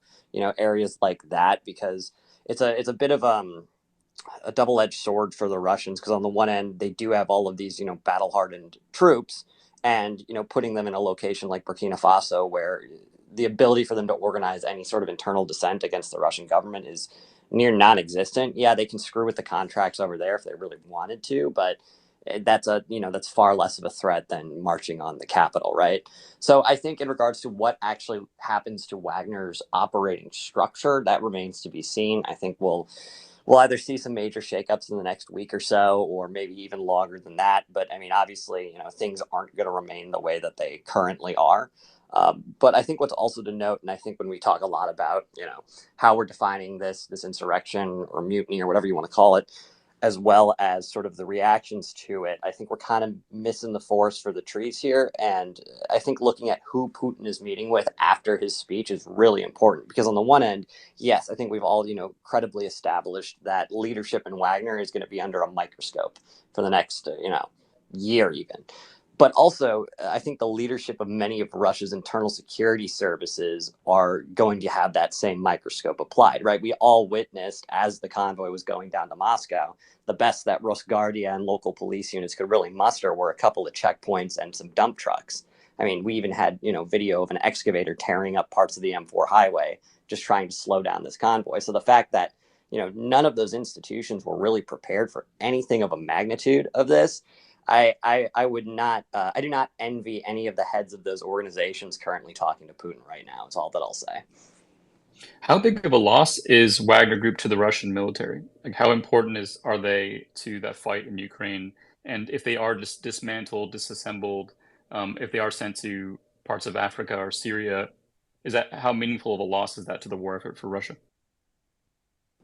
I think that would depend upon how much time they would have required to sort of recover from. I mean, they were involved in the Battle of Bakhmut for over 6 months. And whenever you have a military formation consistently engaged in combat of that ferocity for that long, you're losing expertise, you're losing equipment, and you're losing organization.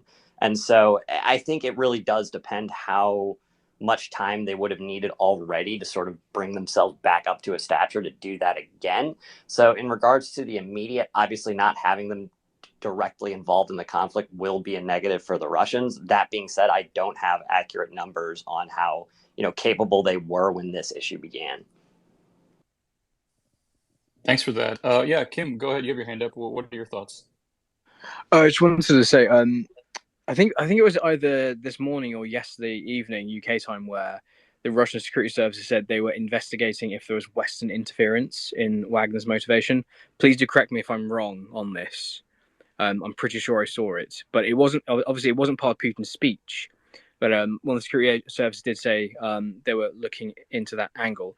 And another thing to ponder about is essentially this is a great from the security from Putin's point of view and the security service point of view, this is a pretty good mock exercise to test which agencies were loyal to him and how combat ready Russia was if there was some kind of ground invasion.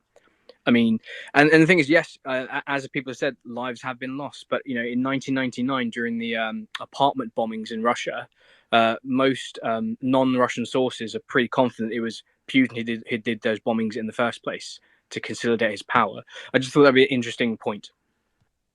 Just one thing, Kim, when you said about the West interference and you said that Putin hasn't mentioned it himself, Press TV reported him as saying that he ordered his country's forces to avoid bloodshed during Wagner Group's armed mutiny over the weekend, adding that the West and Ukraine wanted Russians to kill each other. So whilst he didn't say there was interference, he didn't actually stay away from including the ambitions of the West there. I don't know what the truth to that is, but it could be a number of things, couldn't it? The thing is here, the point you just made about was it just a kind of testing exercise, a pilot to see who's loyal to him or not, and it very much in the early hours we didn't know who was working on which side, what was going on, was this a coup or not, and now when I look back at that time, I just think, what was it all for? If someone's going to do a serious coup, they're not suddenly going to abandon it and say, oh, I didn't want to kill anybody. And this is the thing that really sticks with me. Like, you don't take that action and then say, but I didn't realize I'd have to kill people, so I'm going to back off. And it definitely doesn't seem like it was a contractual dispute to me either. Lisa, you're absolutely right. You don't walk into mainland Russia with around 8,000 troops and have the threat of Russian Air Force, Russian Marines, 30,000 Spetsnaz ready to die for Putin. It's completely illogical. Yeah, David, you have your hands up. Go ahead. No, go ahead. Yeah. Well, sorry, Khaleesi, excellent point there. I've been listening for a while, and actually Mario's been trying to get me on here for a little bit past couple days, but I live in Ukraine, so it's a bit different time-wise and everything. It's actually I'm hearing a lot of interesting points, but what if I were to tell you guys that for the past several weeks, several people in the Ukrainian military have been talking about this getting ready to happen and kick off? It shouldn't really surprise you at all to think that this is actually just kind of a stage power shuffle for Putin, a loyalty test, if you will. And about armed labor disputes, let's just point out that the October Revolution was a very successful labor dispute in Russia. And it's also more important to pull out that quite often that we as Americans or Westerners kind of have this biglyism about how our countries or our NATO superpowers are so big that we don't quite look at Russia as a different thing or understand that it's actually a different people with a different set of mentality and belief systems. Hi, Les. Lev. Nice to see you again. Haven't seen you since the Eric Prince days in Kiev. Nice to see you alive and well. Anyway, Hello. Grill, great steak, man. Thanks for that. But I just wanted to say, look, come on. As Khalees is saying, it really kind of seems stupid. You can't say the guy who admits to having interference in some way in the American election system just did a half-ass measure to Moscow and then just called it off at the last minute. It does make Putin look good as a strong guy in the face of how the Russians see things, in the sense that he's the big hero at the end of the day. He stopped everything.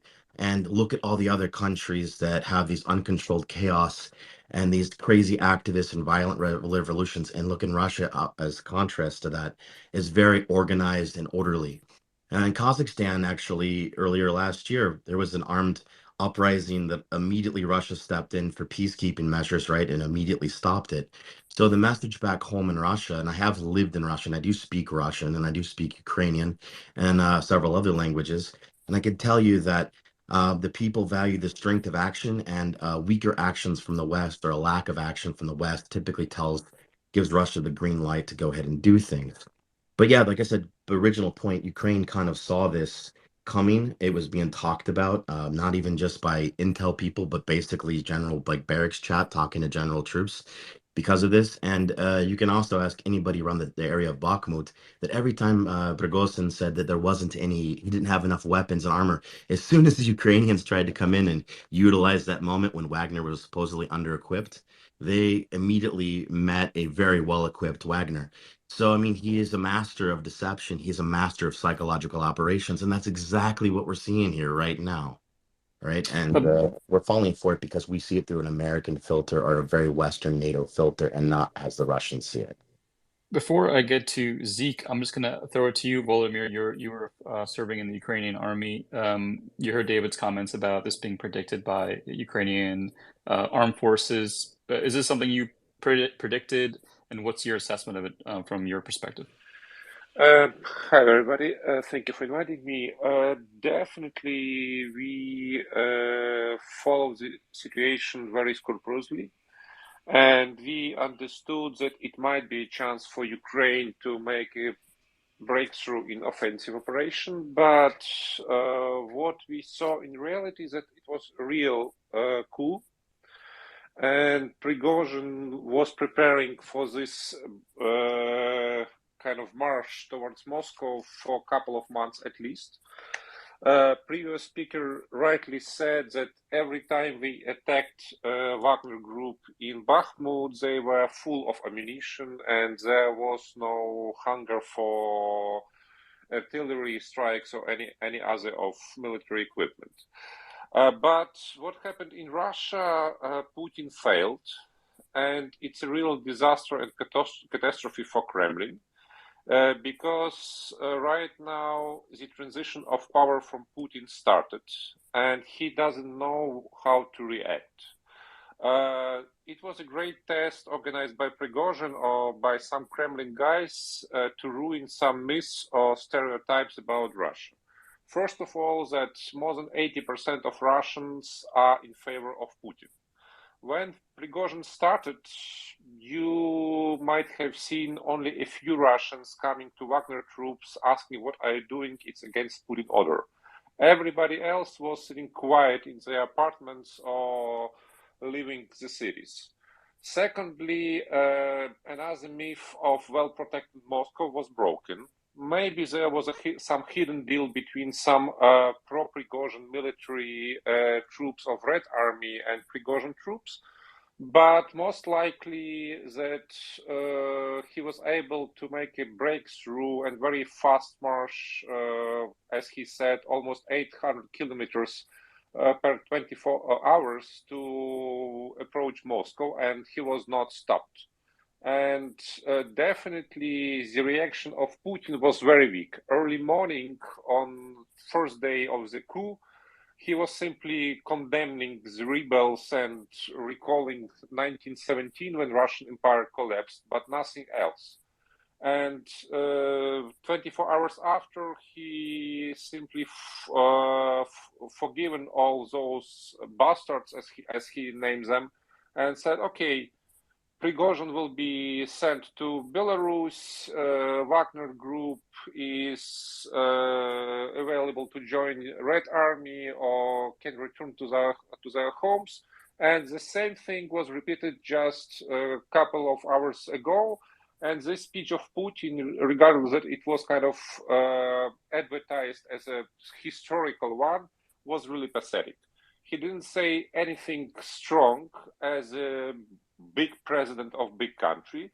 and he looked very pale. And I think that some big changes are upcoming in Kremlin, and Putin will be replaced. Yeah, I'll throw it over to you, Zeke, and then to you, David. Thanks, Mickey. So just one thing, I'm glad that at least David agrees that this was a glorified labor dispute, but I'm kidding. Another point that David made was, that the West and Ukraine were somewhat reserved in their response, and likely, did have some sort of foreknowledge about this. And I think Ukraine was probably advised not to get sort of tricked into effectively giving away where they're going to concentrate their offensive during this sort of perceived time of weakness for Russia.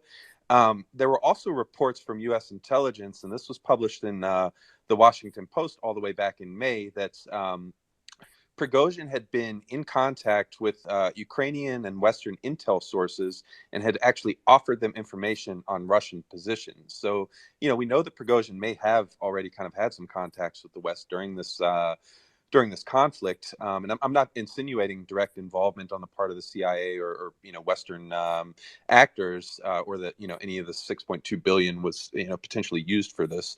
But there was also another little interesting signal that came out of the Russian MFA Twitter account over the weekend. Actually, they put out a tweet sort of criticizing the West, and even invoked the Bay of Pigs. So just sort of thought that's and this was back to Kim's question earlier. I think they have made some subtle jabs at the fact that there may have been, some sort of Western involvement here.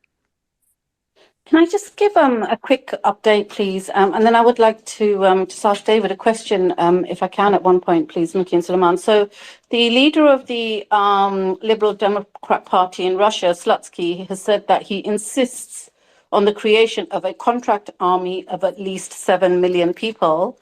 Also, there is an updated statement from the White House, and this kind of relays back to something David was talking about.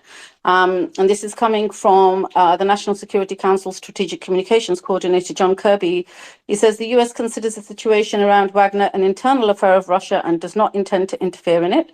The US positively assesses the contacts with Russia that took place over the past weekend and looks forward to their continuation. The US does not take any of the sides in the events around Wagner, but focuses on supporting Ukraine. The US does not see any evidence that there is a threat of undermining the ZNPPP by Russian forces, as Kiev claims.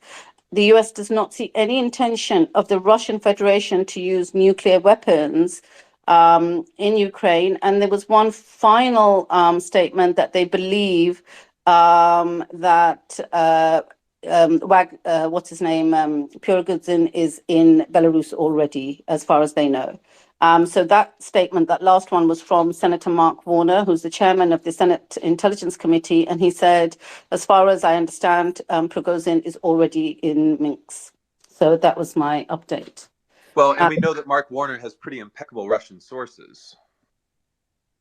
Yeah. And I wanted to ask, actually, David, because David was talking about the US and West, and I sense that David believes that the West are not doing enough to support Ukraine. And I wanted to ask if that was his true feeling, because I feel he alluded to that.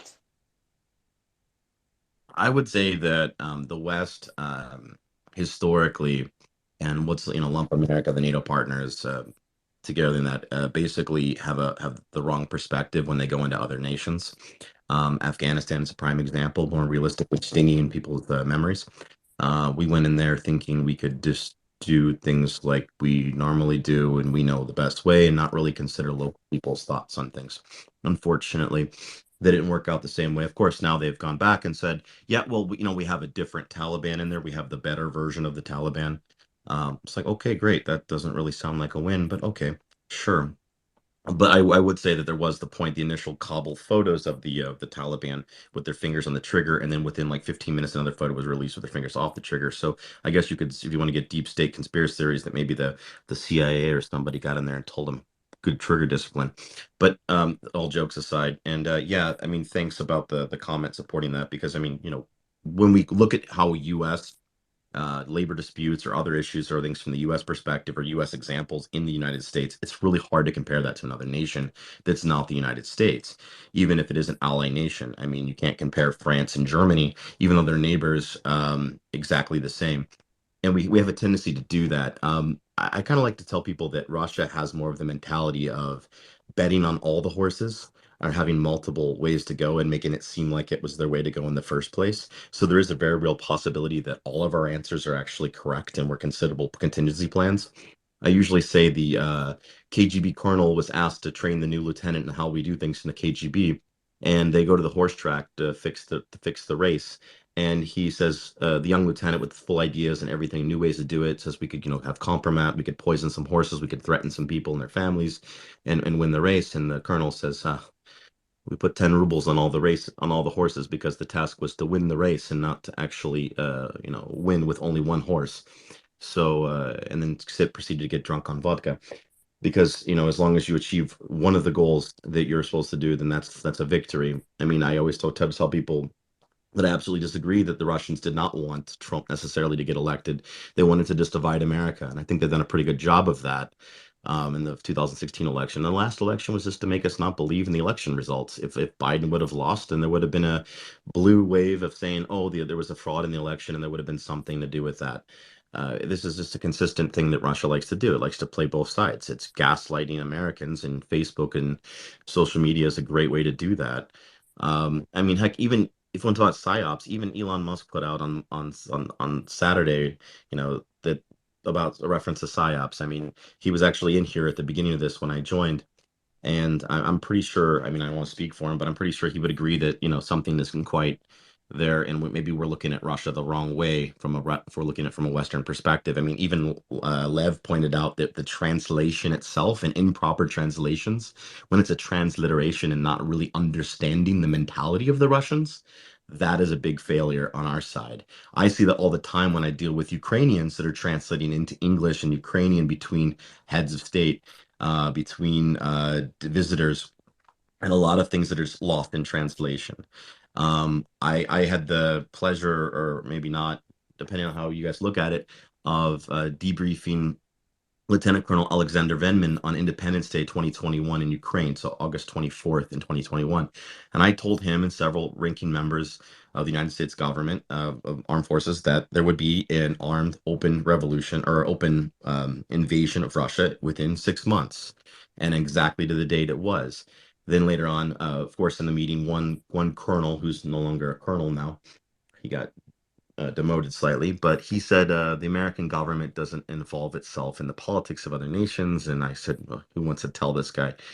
So it's kind of funny to say that we didn't have some sort of intelligence guys throwing out some bloodshed money, or I think uh, who was it that said that the missing billions from the Pentagon? I mean, I think that there's very realistically a possibility that all the answers are right, and also at the same time none of them. It's very Schrodinger's, I would say, when it comes to Russia. And they're playing chess, and we're usually playing checkers geopolitically from the United States perspective. And I think it's time we need to understand that and really not just translate, but understand the contents of the words in which people are saying, and listen and look at the history. I mean, as a David, do KGB you mind if colonel, I jump in there? Let me go.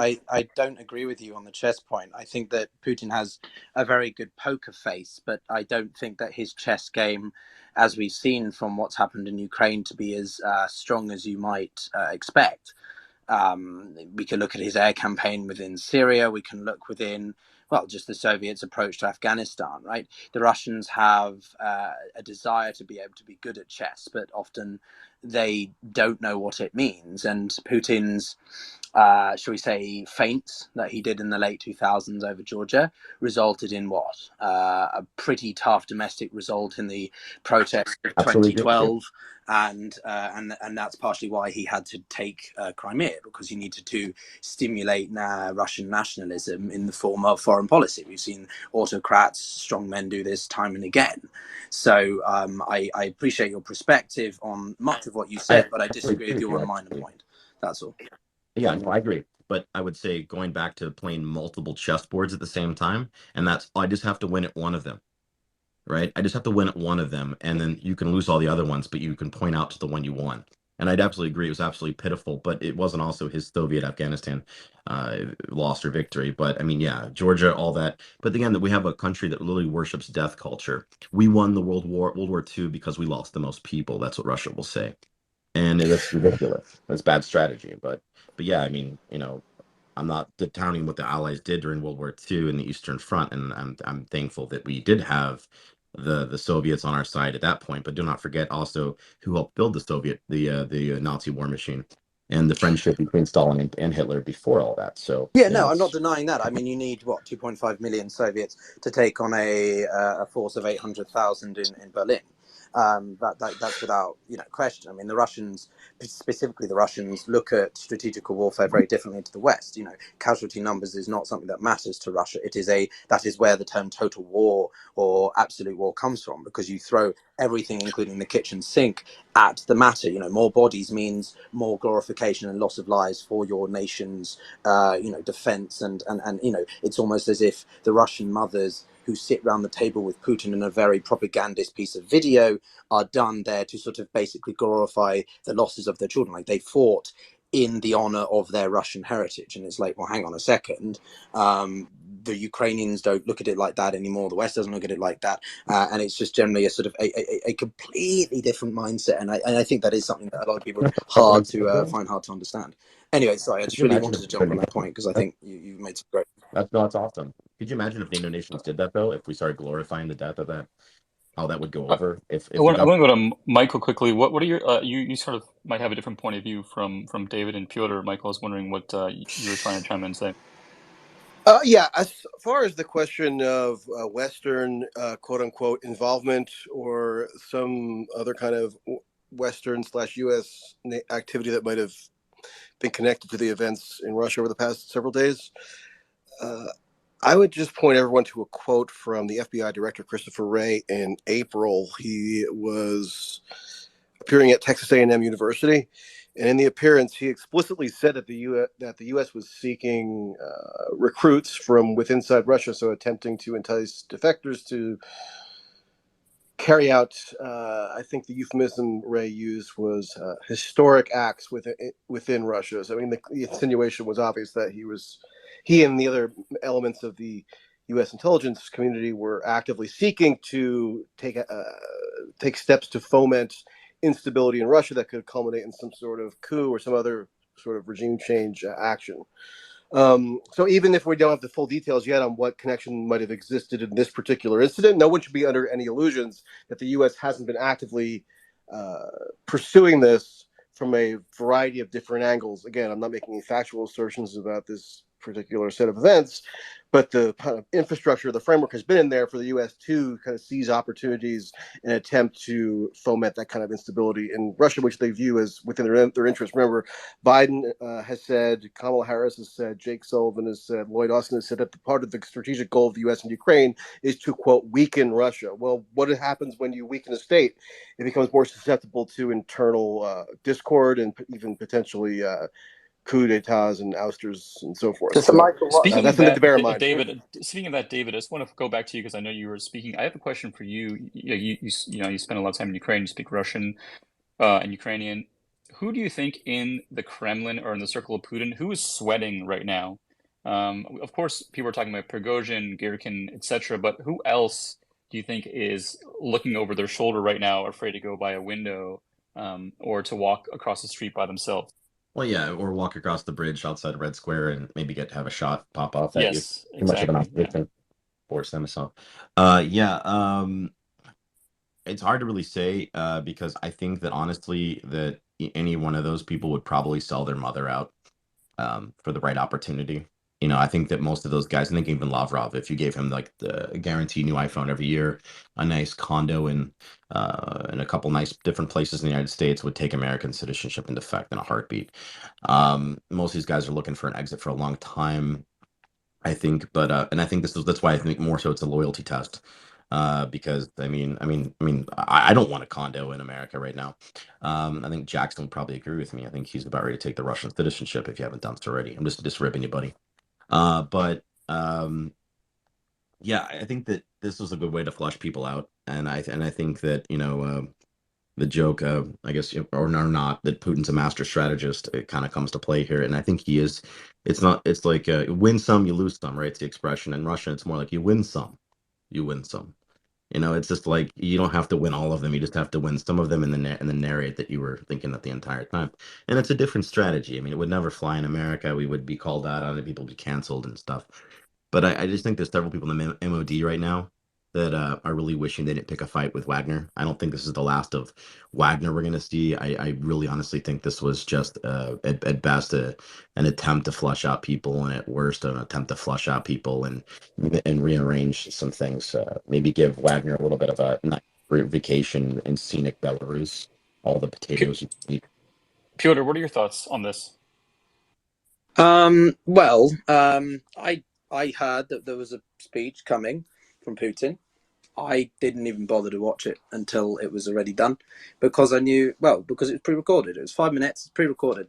Let's take a look at what was mainly focused on: the West. Putin does this. I've been following this man for the best part of 20 years, since I became fascinated with Russia as a kid, and his rhetoric is relatively similar. He talks about an onus on other parties that are at fault here. The West has been at the fault of a lot of Russia's issues, not only necessarily the only problem, but a large factor since 2007. Why 2007? Because that's when he gave his Munich conference speech, where he talked about many things related to NATO, Western expansionism, neo-imperialism, and so on. And then what happened a year later, he invaded Georgia. So his emphasis on trying to blame the West for what happened with Wagner and this desire to create an instability internally. I don't put it past those people who might, like Michael, saying that, you know, the West has an interest to destabilize Russia, be it maybe not directly, but indirectly through, you know, supporting the Ukrainians. Right, it leads to political instability and strife within the country. Yeah, for sure, countries have done that throughout time and history. But what I do think is different is that I don't agree with people who are saying that this was some kind of Western backed or some kind of thing, because the rate at which it happened, if you know anything about Prigozhin or Putin or just generally their relationship and Russians generally, the way that they interacted and the way that Prigozhin presented himself in his audio messages and the video does not strike me as though this was some kind of longer cunning thing. I genuinely believe, we can go into the specifics of whether it was meant to topple the government, probably not, but was he genuinely trying to make Putin unsettled? I think so. I think we have generally seen the biggest significant challenge or undermining of the existing power structure within Russia since the 90s. And I don't know whether this is going to lead to a change in the government. Probably not. I do think Shoigu and Gerasimov, are going to be out of the picture.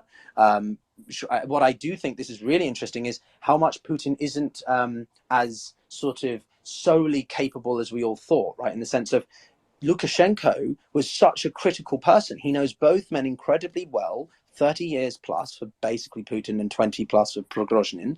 And he was a crucial interlocutor for both of them to negotiate this peace plan. I don't know whether it was premeditated. I don't think it was as clear cut. But now what does Prigozhin have? He has basically Russia's backyard, i.e. Belarus, with a facility in the southeast with 8,000 troops, which he can basically do whatever the hell he wants. It's a great core area for him to basically command operations in Africa and elsewhere.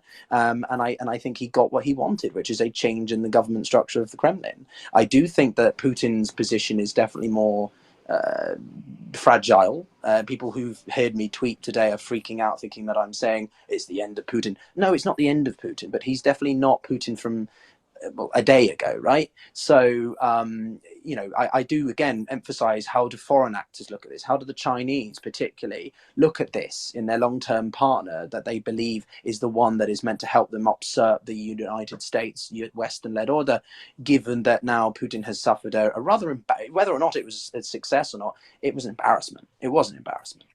So, Peter, can I ask you a question? Yeah, go ahead, Michael. I thought you might. Yeah. Okay.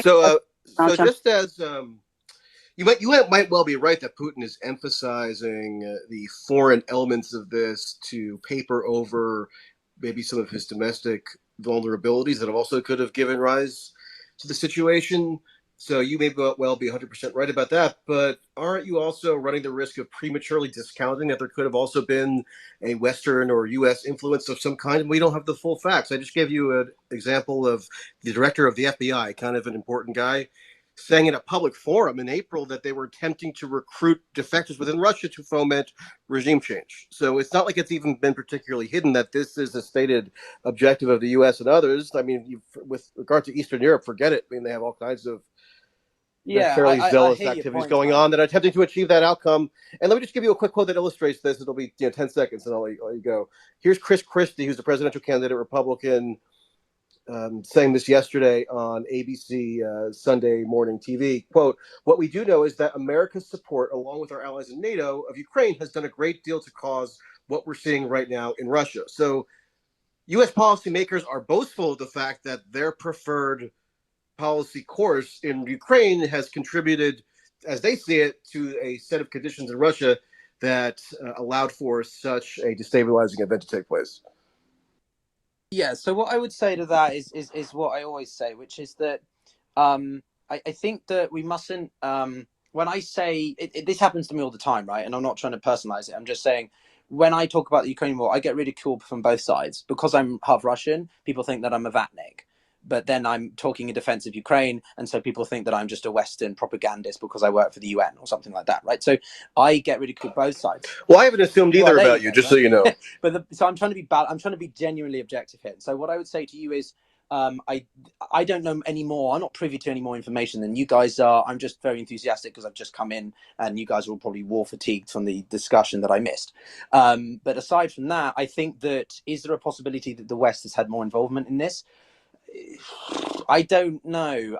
The way I look at it is very realpolitik in this instance, which is Russia may be the worst thing you can imagine. You may be sitting in the audience right now and thinking, I hate that country. I want them to dissolve. They shouldn't exist. They're neo-Nazis, whatever. But if you are simply a diplomat or someone who looks at this from a international security paradigm, you must understand that Russia, unfortunately, has the biggest stockpile of nuclear weapons. They have an influential say on North Korea, Sudan, Yemen, Iran, Cuba, name your pick, right? They are still a massive role in the Security Council. So the point I'm getting at is that I find it far-fetched to think that the West would be so intent on causing the absolute dissolution of Russia that it leads to potentially massive insecurity across other fronts of the Peter, when the FBI director says that they're actively seeking to engineer this outcome using United States intelligence, make of that? Is he just kidding around? I mean, the guy seems like he's pretty serious, as do most FBI directors when they pledge to, defeat an enemy or take certain, decisive action. I can't speak to that specific quote because I haven't heard it. I haven't seen the context in which it was said. Well, I mean, unless I'm lying about it, I'm telling you, take for the sake of argument that I'm not lying to you about the quote. The FBI director did pledge that the U.S. is going to engage in a process whereby they're aspiring to facilitate some sort of inter-regime strife within Russia. Right. Well, then I would say... why would he say that? Is he just joking around? Well, then I would say that's an extremely irresponsible bit of American statecraft.